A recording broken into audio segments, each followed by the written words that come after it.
everybody, I'm Erin McDougall. I'm here with Lee Means getting ready for his fight for Rumble in the Cage 37. How you doing? Doing great. How Feel you good. feeling, yeah? Yeah, feel really good. Good. You're fighting Devin Garnon on Saturday night. Correct. We're not sure how much you know about him, but tell us a little bit about what you've been doing to prepare for him. What's your training been like? Taking this fight real serious. I've seen him fight several times. I know he can go the distance. He's stand and bang with everyone he's fought. So conditioning is always a factor. So I've been doing lots of circuit training, trying to get as much sparring in and grappling as I can, and just keep the overall game sharp. And hopefully, I always say in heavyweights fight, someone's going to get knocked out. So hopefully, they don't get clipped. So. Nice. So with your training, then you're doing lots of cardio. You're keeping really busy with it.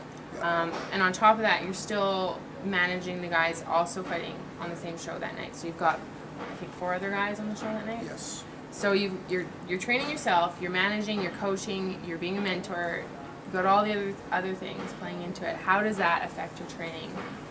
Does it take away a little bit from it? Does it increase the mental part of it? It always takes away from it because there's only 24 hours in a day. So if I'm going to hold pads for the other fighters and coach them and teach class, and then I'm going to go out and sell VIP tables for the show and have people call me 24 hours a day about that and get online and talk to other teams and coaches and get all their blood work in and do all the stuff with the commission, that takes time. Mm-hmm. And so then something's got to give. Yeah. So the bad part is sometimes training gives, which means you don't go in where you should go in, which is a bad, I've done that before. Mm-hmm. You don't go in 100% prepared and bad things happen. So for this fight I try to really schedule my training time in the mornings. I'm not a morning person, but I schedule in the morning so it's done. Mm-hmm. Then if I train at night with the fighters and the rest of the team, that's bonus training to me. But usually it didn't happen because you're trying to coach them and it's not about me. My training is about, they're the priority. I don't have a career path for fighting, they do. So I'm doing it for fun and it keeps you sharp and to see what you're working on and how it's improved. But for them, they're the priority. So I'd rather spend an hour on the phone booking guys' fights in Montreal than my own training. But of course, when you have a fight, you have no choice but to get a minimum amount of training in. So. Right, that's good. So speaking of Montreal and other promotions in general, not only do your guys fight in Rumble in the Cage, but they're fighting elsewhere, Western Canada and of course Montreal. You've been to tons of shows, and with doing your own, where do you think Rumble in the Cage stands? Like, what is it that Lethbridge has that nobody else does? What makes Rumble in the Cage awesome? Well, I think what Rumble in the Cage, why it's exciting is the fighters, when they come here, they get treated well, because I'm a fighter. I know what I like and don't like when I go to a show. So as a promoter, I make sure those things, there's actually mats to warm up on behind the stage. Mm-hmm. There's actual water there. There's tape, gauze for the guys. When they show up for the weigh-ins, it starts on time. Their gas money and all the money they get for travel or whatever, it's there when they get there. They don't have to hound me. They don't have to look for me and say, okay, when do I get this, when do I get that? The hotel rooms are booked in their name. Everything's done. They get an itinerary of where everything is before they ever get here. They may not read it, but they get it. So they know when things are, and they call me and ask me and all that, yeah, this is where you're going, this is what you're doing.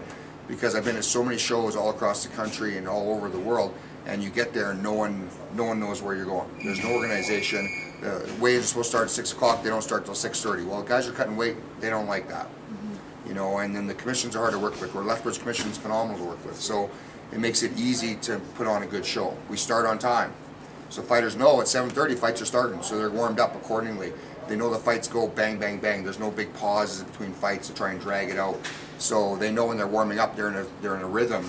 They know the next fight's happening in about 5, 10 minutes, 15 minutes. It depends on how the fight's going. So they can judge by that fight knowing they're up right away. Where some places you go, when's the intermission?